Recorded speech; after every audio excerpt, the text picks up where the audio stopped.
6 inches. That's how far apart their mouths were when I walked back into the hall. 6 inches of air filled with all the things I never got from her anymore. Laughter that didn't belong to me. Smiles she used to ration. That look, the one I hadn't seen since the first year we were married.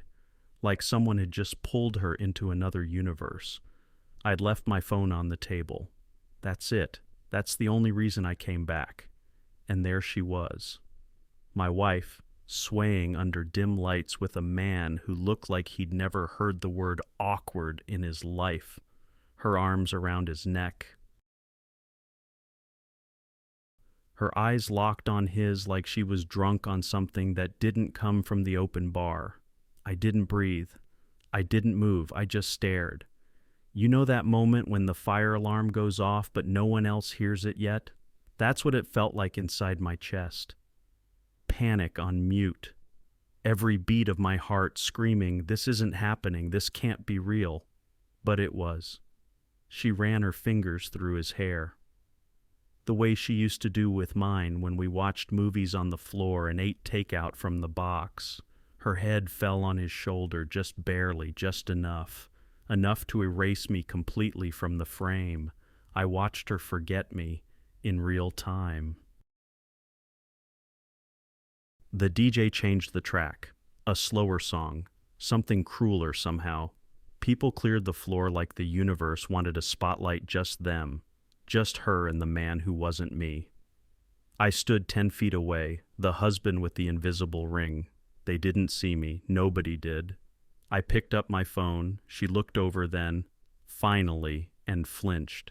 Actually flinched. Like she'd seen a ghost. Like I was haunting the life she had without me. And then I walked out. No scene. No words. Just left her there in the arms of someone who, I realized, she'd probably imagined more than once. 5 minutes later, she followed. Running. Calling my name.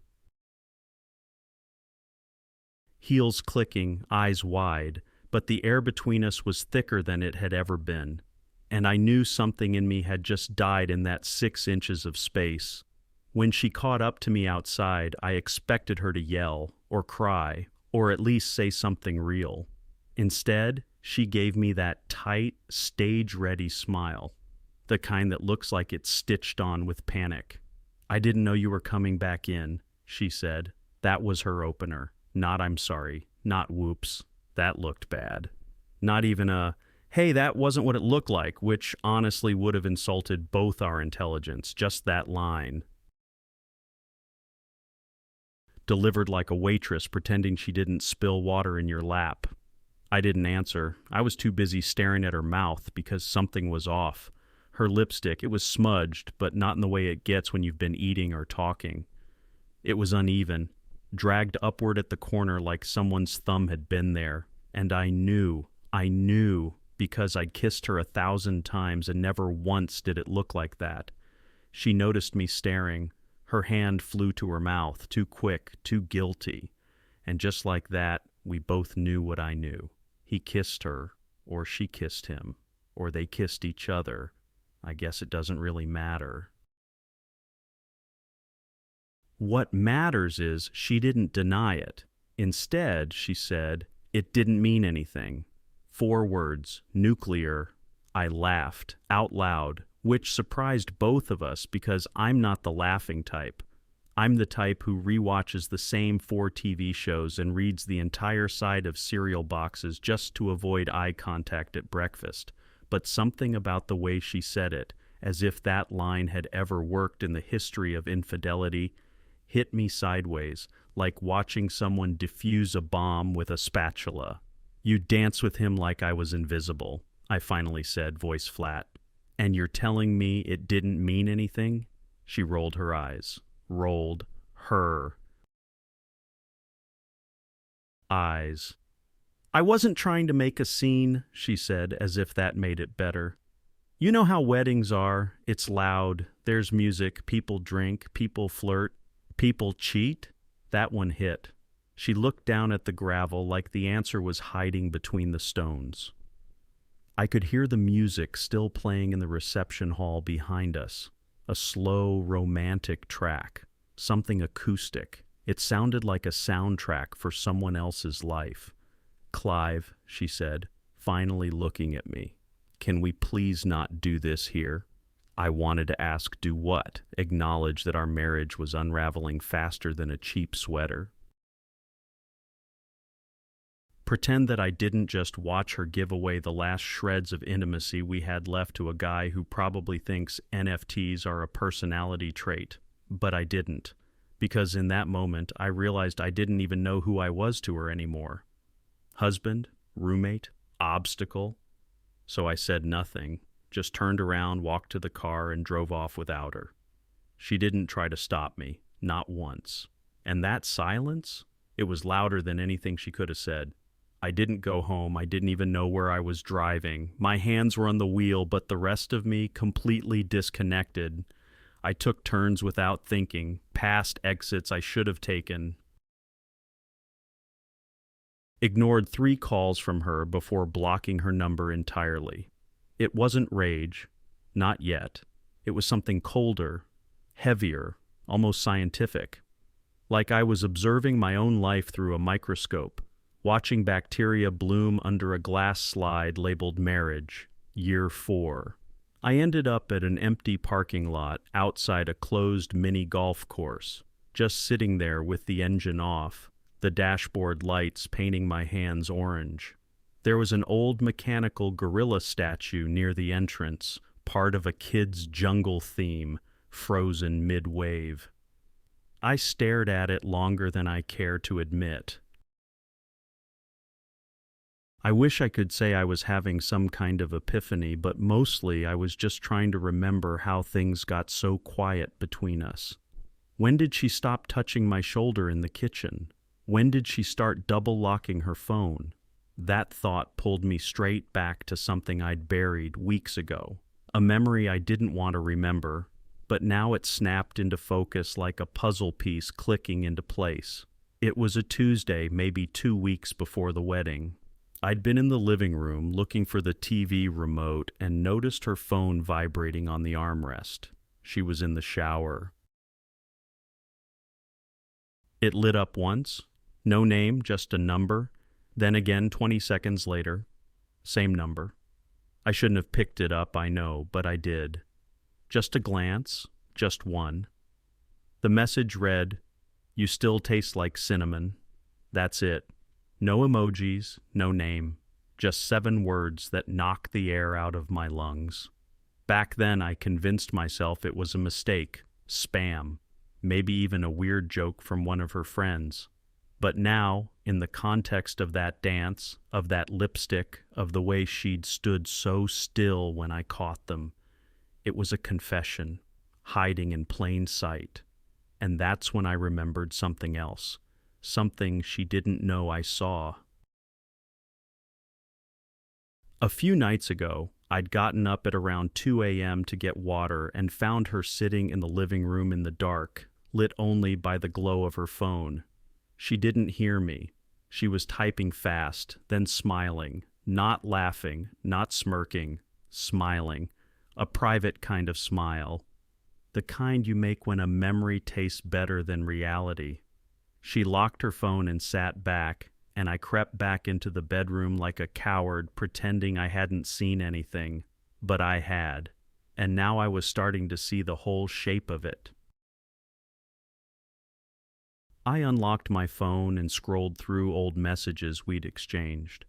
Not because I was sentimental, but because I needed proof that at one point she had wanted me, loved me, missed me. I found one from 2 years ago. "You're the safest place I've ever known." I stared at it until the screen dimmed, and when I tapped it again, something new flashed across the top banner.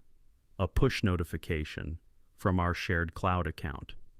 New device added, K80BT, Samsung Galaxy S24, synced with shared media.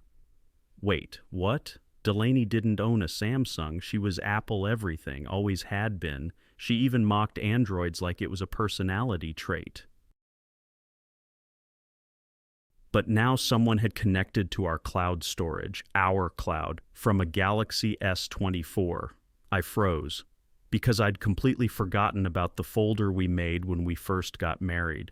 It automatically backed up everything: photos, videos, notes, including the ones from her phone. It had been dormant for over a year, buried beneath subscription receipts and spam PDFs. But if someone just synced it again, then maybe, just maybe, there were things on there she didn't know were being shared, and I had access to all of it: every photo, every video, every voice memo. My hands were shaking. Whatever she was hiding, it was now one password away. And I wasn't ready for what I might find. It took me 3 tries to get the password right. My hands were sweating, and I kept second-guessing myself. Was it the cat's birthday? Her first car? That stupid French phrase she used to scribble on grocery lists? Eventually, it was the obvious one: our wedding date plus an exclamation point. The kind of thing people use when they assume no one will ever try to look too closely. Once I got in, the folder looked unchanged at first. Same subfolders, same dusty file names, honeymoon edits, April 22, random dog videos, nothing new. But then I noticed the storage meter ticking up, freshly uploaded data still syncing in real time, a quiet stream of ones and zeros crawling into our account from that unfamiliar Galaxy phone. And then the folder appeared. It was named audio_clips. Not photos, not videos, just audio. Which immediately sent a chill down my spine, because Delaney wasn't the kind of person who saved voice memos. She hated the sound of her own voice. She used to jokingly cover her ears every time I played back a video with her in it. So what was she recording? I clicked.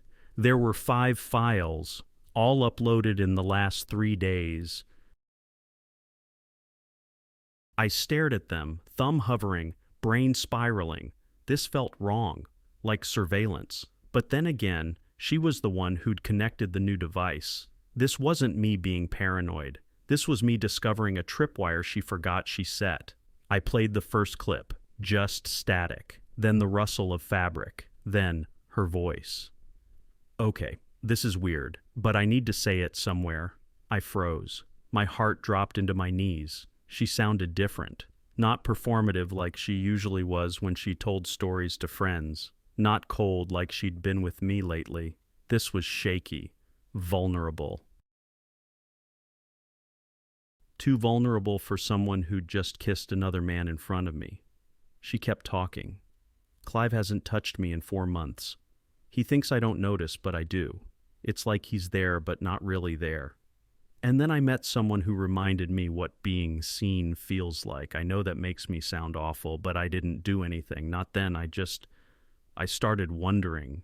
Not then. The audio ended. I sat in the dark, jaw clenched so tight it hurt. Every muscle in my face burning with this blend of rage and heartbreak, and I'll admit it, a flicker of guilt. Because maybe she wasn't wrong. Maybe I had gone numb for a while. The stress. The routine, the quiet resentment that neither of us voiced, but still, this didn't explain that night. The lipstick, the dance, the goddamn text about cinnamon. I opened the second clip. This one was different. It started with music. Faint, like it was playing from another room. Then her voice again, quieter this time. I told him it was just a dance. He said he believed me. He lied. Who was she talking about? Me? No. I hadn't said a word to her since I left the venue.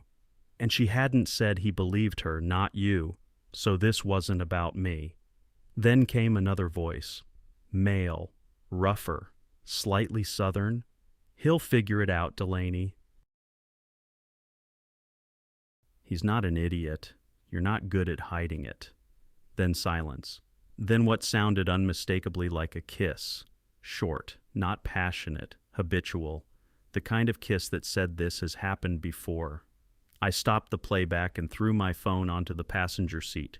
chest thudding so hard it echoed in my ears. I wasn't just being replaced, I was being managed, handled.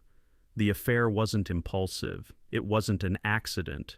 This wasn't about a dance or a night gone too far. This was architecture, calculated, rehearsed. And the worst part? She wasn't even afraid of getting caught. I didn't sleep that night. I couldn't. The recordings played on a loop in my head, but it wasn't the words that haunted me. It was the tone. She didn't sound like someone who was confused or conflicted. She sounded like someone preparing a narrative, polishing it, like a lawyer practicing a statement before trial. Each voice memo was another brick in the wall she was building around the truth, a barrier, one I was no longer allowed behind. By 6 a.m., I was back in our apartment. She wasn't home yet. The bed was untouched, her side still perfectly made like she hadn't slept at all. I didn't know whether that made me feel better or worse. Part of me hoped she'd spent the night in her car, cold and alone. The other part assumed, knew, she'd been with him, whoever he was. I sat at the kitchen table and stared at the salt shaker. I don't know why.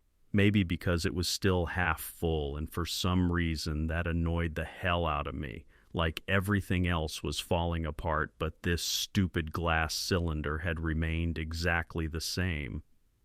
Eventually, I did what anyone would do in my place. I grabbed her laptop. We didn't have any rules about passwords. That's the kind of trust you build early on, before you realize how naive you were. Hers was saved in my Chrome once, so I knew the sequence.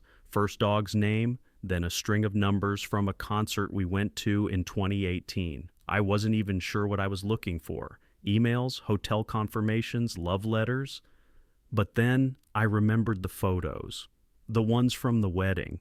Delaney had taken dozens that night, some on her phone, some on her DSLR, all uploaded automatically to her Google Drive. I clicked into the folder. TC Wedding, raw uploads, the thumbnails loaded in slowly, blurry shots of centerpieces, wide-angle dance floor pics, candids of the bride laughing. And then I saw him. Tall, dark suit. That smug, unbothered posture. He was leaning against a pillar in the corner of the reception hall, drink in hand, smiling at something just out of frame. My stomach dropped. He looked familiar. I clicked to expand the photo, zoomed in on his face, and there it was, the recognition. My breath caught. He was at our wedding, 2 years ago, table 12, a college friend of her cousin's. I remembered now because I'd made a joke about his tie being too tight, and he'd given me a dead-eyed stare that made me instantly regret saying anything. His name was Trevor, or Travis, something with a T. Back then, I didn't think twice about him. Why would I? He was just another background extra in the theater of our big day. But now he was front and center in the worst scene of my life. I scrolled further. There was another photo. This one was taken later in the night, toward the end of the reception. He and Delaney were dancing, not close, not scandalous, but there was a look on her face, the same one I'd seen just before I walked out of the venue last week, that open-mouthed, teeth-showing, eyes-shining kind of laugh. They had history, longer than I thought, and now I had a name. I opened Facebook and searched Trevor Haskins. Second profile down, same face, a little more stubble. New job at a marketing firm in Grand Rapids, and something else. Something so obvious I almost laughed. Mutual friends, Delaney. Her cousin, the bride, of course. That's how he got back in. He was never gone. I clicked through his profile photos, looking for more evidence. And that's when I found something that shouldn't have existed. A picture posted 3 days before the wedding. Him, at a lake house, glass of wine, sunset behind him. Caption, best kind of weekend, long overdue. The location tag, Traverse City. That smug bastard had been there before the wedding even started. Not just invited, expected. This wasn't random. This wasn't a spontaneous moment between old acquaintances on a dance floor. This was planned, built. And suddenly I realized something horrifying. Everyone else probably knew. The cousin, the bride, maybe even her mother. Everyone except me. I didn't go to Delaney, not yet. There's something strange that happens when betrayal hardens inside you. It stops being about heartbreak. It becomes surgical, tactical. Your mind stops asking why and starts asking how many, who else, what's next. You begin to trace the edges of the lie like it's a map, and eventually you realize that the person who hurt you probably didn't do it alone. So I called the bride, Delaney's cousin, Evelyn. She was never close to me, always had a way of talking that made you feel like a formality. Her laugh was a little too loud. Her hugs lingered a second too long. But more importantly, she knew Trevor. That much was clear from the mutuals and photos. She'd posted about the wedding crew 3 days before the ceremony, and guess who was tagged in the background of a bonfire photo? Trevor. Red Solo cup in one hand, Delaney's denim jacket over his lap. I FaceTimed Evelyn from a burner account I'd set up the night before. No name, just the initials CH and a default profile pic. I figured she wouldn't pick up unless she was curious. Lucky for me, curiosity was practically her religion. She answered after 3 rings. Her face was bare, hair messy, clearly still in bed. It was 10:13 a.m. "Hello?" she said, squinting. I stayed quiet for a second, just long enough to make it weird. "Evelyn," I said finally, "it's Clive." She blinked. What the hell?" "You didn't think I'd find out, did you?" I asked, voice calm, surgical. "About Trevor, about the dance, about the lake house, about all of it." Her expression didn't shift in the way I expected. No gasp, no denial, not even surprise. Instead, she looked annoyed. Like I was interrupting a meeting she didn't want to be in. "Clive," she said, exhaling hard, "I'm not getting involved in this." "So you knew." Silence. I leaned forward into the screen. "He was at our wedding, Evelyn. He danced with my wife in front of me like I wasn't even standing there. That doesn't happen without warning or permission." She shook her head and laughed bitterly. "Jesus, Clive, do you hear yourself? You sound like a Reddit thread." I didn't respond. She rubbed her forehead. "Look, I didn't plan anything, but yeah, Delaney told me things weren't going great. She said you'd pulled away. That you hadn't touched her in months, that you were, I don't know, fading." That word again, fading. As if I were some sort of photograph in a dusty shoebox, left too long in the sun. "She brought him to the lake house," I said, "before the wedding." Evelyn didn't deny it. "She said it was innocent," she muttered. "She needed someone to talk to. Trevor he listens." "Does he also kiss married women, or is that just a bonus perk of the lake view?" She looked away from the camera, clearly done with the conversation. "Clive, I'm not her keeper. You two should have gone to therapy like the rest of us. Instead of this, whatever this is." I ended the call. I sat there for a full 10 minutes after that, trying to feel anger. But it wouldn't come, not yet. Just a numb sort of confirmation that my instincts had been right from the start.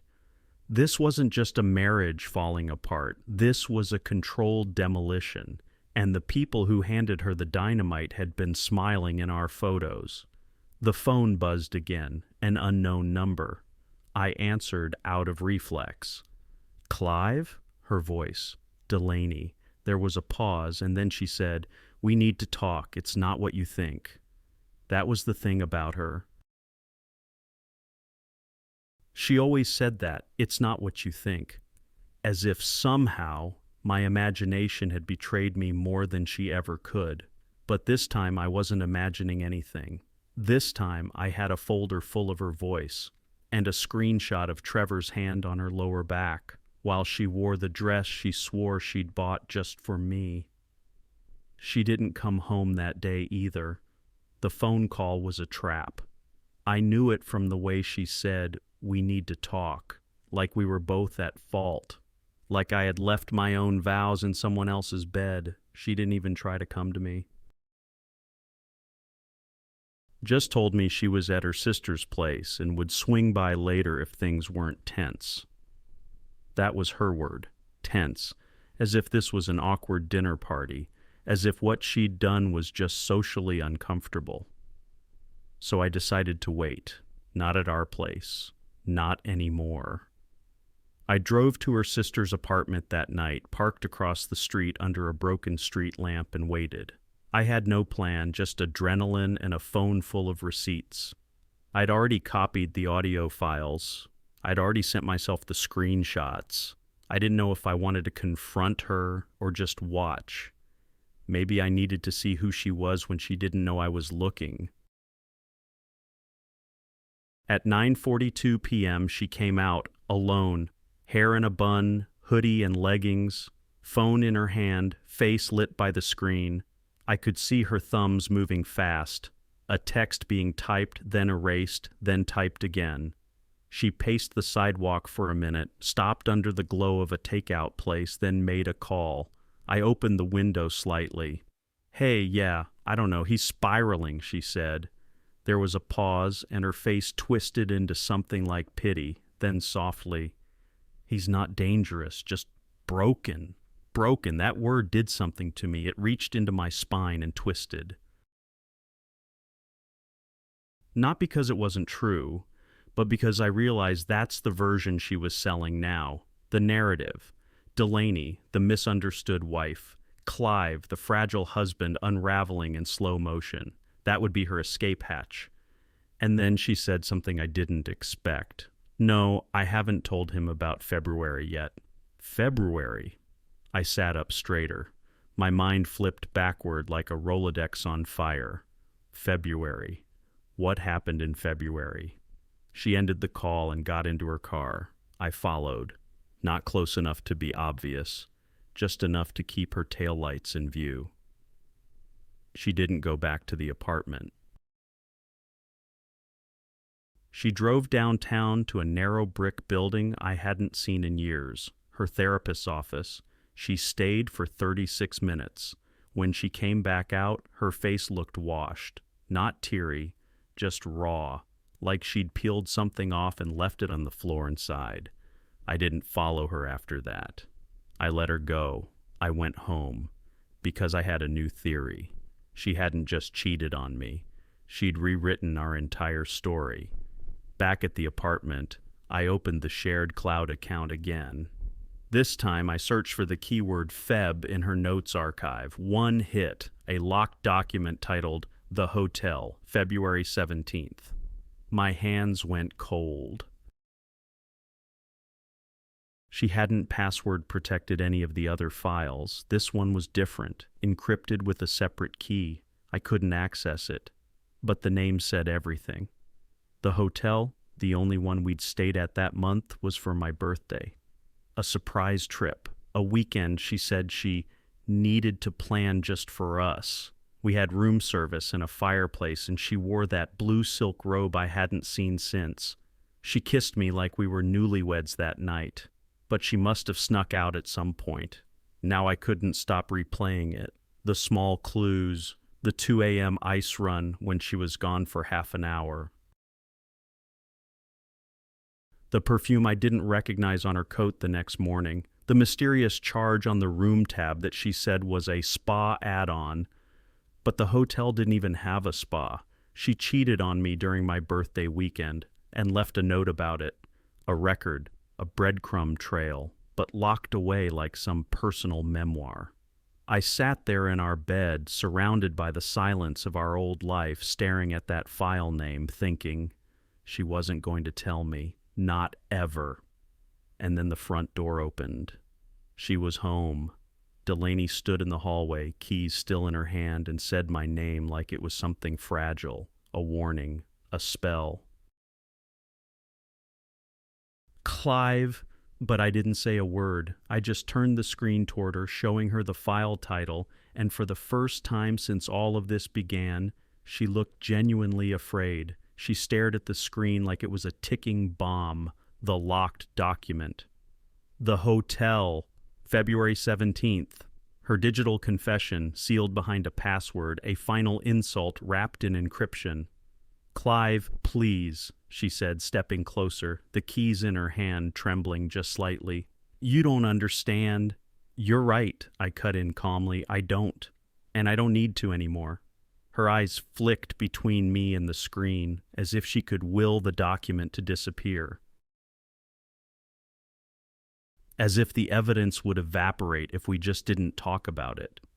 She opened her mouth, probably to lie or half lie or say something spiritual about healing. I didn't let her. You rewrote everything, I said.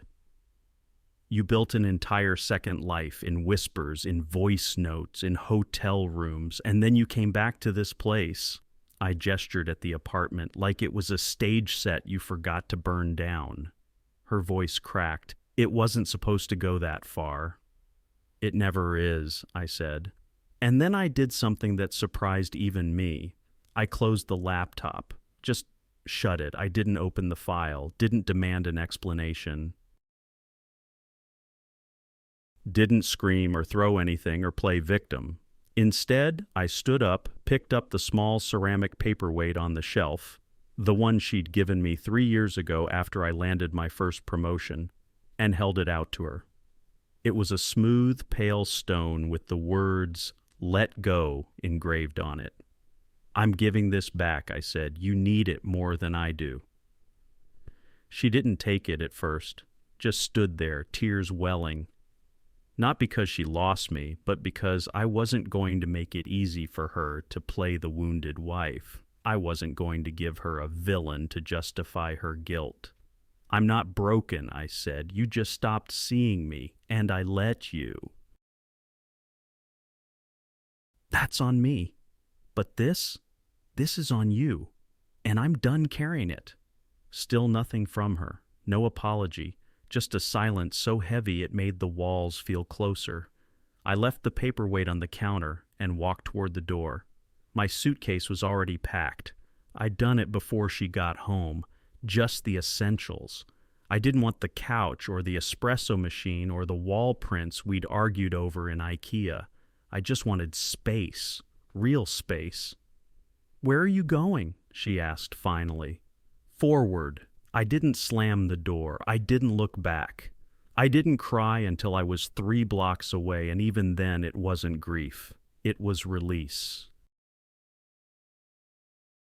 Like shaking something out of your lungs you didn't know was stuck.